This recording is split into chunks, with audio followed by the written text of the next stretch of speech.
Hi, I'm Jérémy. And I'm Ben. And together we're 15 degrees north. Today we're going to show you the sights and sounds of Arizona.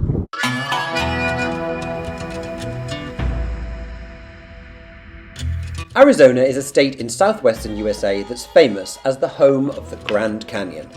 Don't worry, we'll be talking about the Grand Canyon in this video for sure, but there's a lot more to Arizona than just a big hole in the ground. That's the most iconic geological formation in the world that you're talking about there? So, we start at Arizona's second most famous site, Monument Valley, which sits right on the border with Utah. This is a region made famous by Hollywood because it has served as the backdrop for numerous movies, particularly the classic westerns from the 1930s onwards. This national park has been used so many times in cinema that one critic said its 5 square miles have defined what decades of moviegoers think of when they imagine the American West. And it's hard to argue with that. Films like Stagecoach, Fort Apache, The Searchers, Once Upon a Time in the West, and The Lone Ranger have all used Monument Valley to depict the Wild West. But more recently, it features significantly in Forrest Gump. Essentially, Monument Valley is a section of the Colorado Plateau that features numerous sandstone buttes towering over the plains. So, what exactly is a butte? Well, I'm very glad you asked. A butte is an isolated hill with vertical sides and a flat top. And what a lovely collection of buttes they are. I've always thought that you have a lovely butte. Well, thank you very much. That's very kind of you. If you're wondering where you recognise this destination from, you need look no further than on your Microsoft Windows background, because Monuments Valley is used there as a stock background, and everyone knows it from that. Monument Valley is situated on Navajo land. We'll consider the site to be sacred. To visit its tribal park, you pay a fee on the Arizonan side and then take your car onto the dirt roads, which snake their way around the buttes. In total, the drive is 17 miles long, but as you're driving off-road, this isn't a quick visit, taking about 4 hours to get around. Our hire car managed without any real issues, but many people choose to park at the visitor centre and visit on the back of tourist trailers, which allow them to enjoy it without constantly worrying about their tyres. We obviously did not do that, so our tyres were definitely in the forefront of our minds.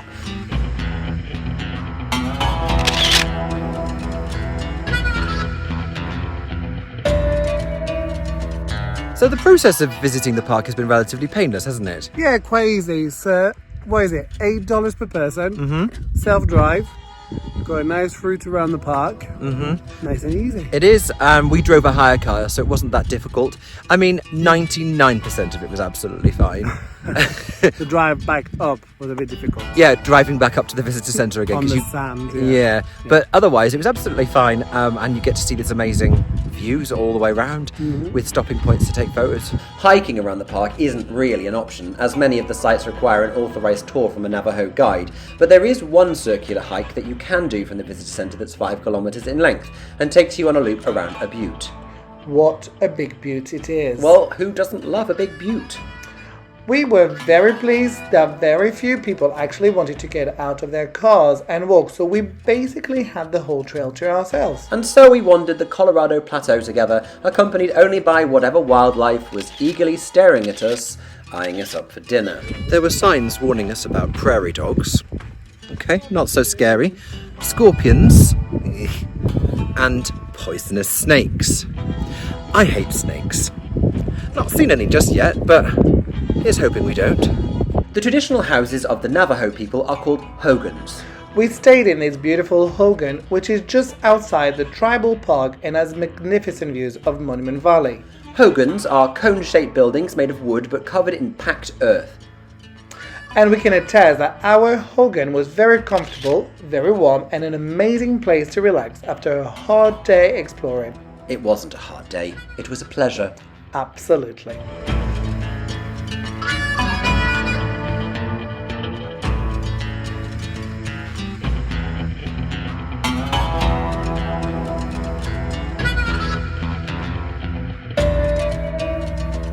Next, we head to the town of Page. Though fun, the town itself isn't anything remarkable, yet it's what nearby that makes it a hotspot for tourism.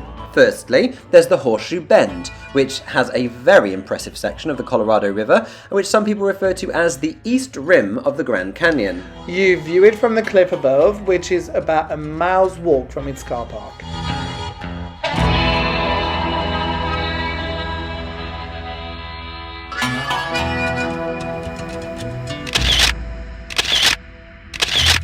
Secondly, there's Page's famous slot canyons. The most famous of these is Antelope Canyon, which you'll have seen all over Instagram and in movies, but yet, to access this, you need to book onto a very expensive tour, which will cost you around $100 per person for less than an hour in the canyon. Now, we like to see the sights when we travel, but even for us this is pretty steep, so my ears pricked up when I heard a local referring to the other canyons. You have to pay for some of the others too, but we found Waterholes Canyon, which is about an hour's drive from Page and is completely free to enter. It gives you the same experience as Antelope Canyon, so we really didn't feel like we missed out. And did we mention that it was completely free? Completely free. Just be careful not to be in the canyon when it rains. It was actually quite impressive, wasn't it? Yes, it was, yes. Was it better than Antelope Canyon? I don't know. I don't know. Well, we've not been, have we? So we can't compare it. Too expensive and too busy, so... But we have managed to do this completely for free, which, Yeah. in comparison with the price tag attached to Antelope Canyon, is quite impressive. Yes, but come prepared.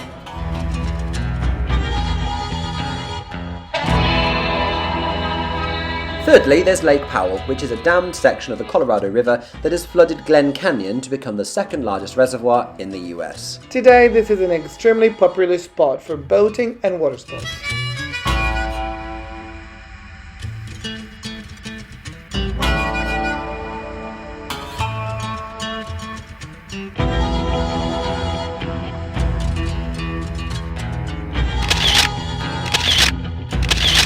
Next, we head to Williams, which is the closest town to the Grand Canyon, albeit still over an hour away from it.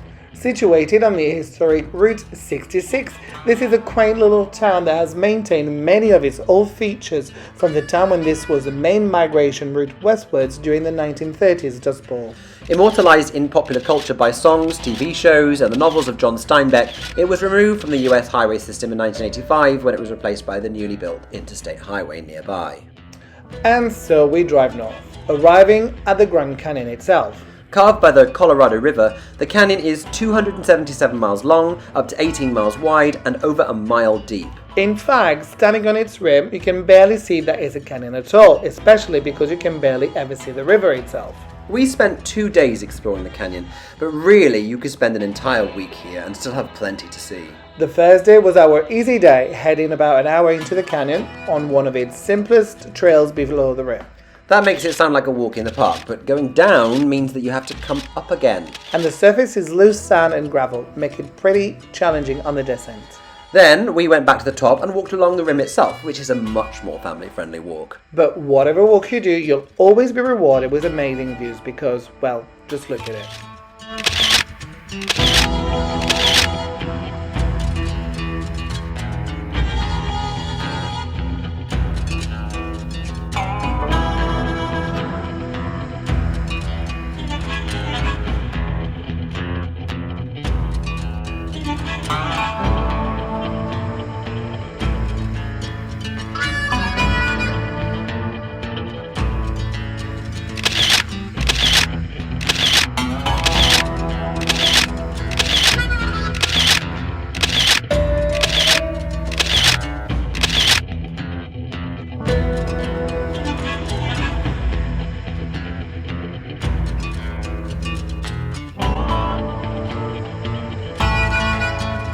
On our second day, we took the plunge for a big hike. Heading down from the rim, we followed the Bright Angel Trail, which takes you all the way down to the river.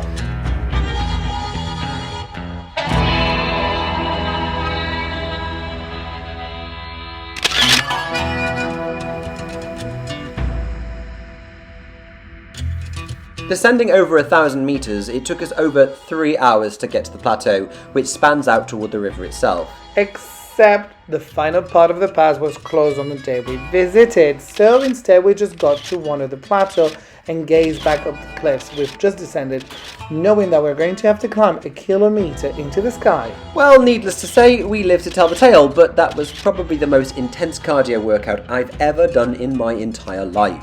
Just when you think you've reached the top, there's another slope you need to climb over and over and over again. Intense doesn't even describe it. Well, it's our second day at the Grand Canyon, It is. and we've trekked a long way down into the canyon itself, down into the plateau in the middle, not quite making it down to the actual No, river sadly we itself, didn't. which is frustrating because there's actually construction work getting in our But way. totally worth it. However, look how far we've got to climb back up again. It's 920 metres from the plateau to the top, and yeah, a long way to go.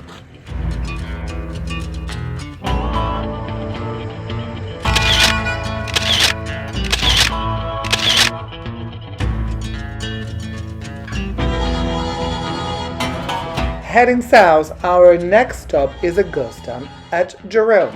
Built in the late 19th century following the discovery of copper, this once thriving mining community is now completely deserted. While there is still a community lower down the slopes, the old buildings that once made up the town have since been preserved as museums. Here you can visit shops, garages, a school, blacksmith, dentist, and see people's houses all peeping out between an enormous collection of vintage cars and machinery. You don't get to visit many heritage sites in the US, so this was a welcome surprise amongst our visits to all the national parks.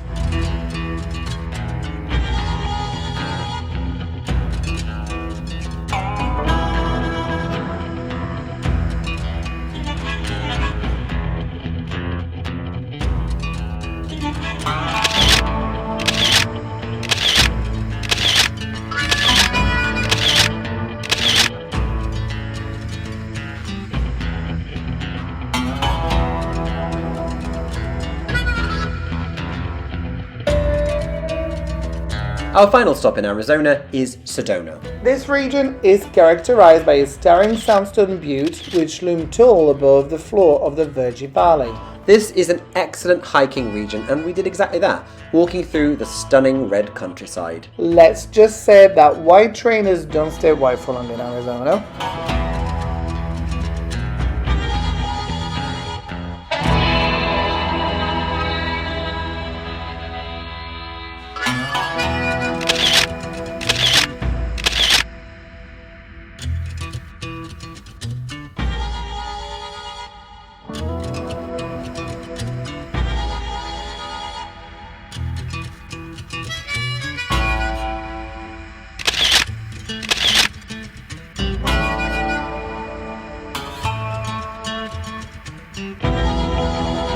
The town of Sedona is pretty too, with its striking church built into the rock. And this amazing artisan shopping village, which is a recreation of a village in Mexico. We could not have enjoyed our time in Arizona more. It's so much more than just the Grand Canyon, so pack up your bags, jump on your horse, and ride west into the golden Arizonan sunset. My Stetson is already packed.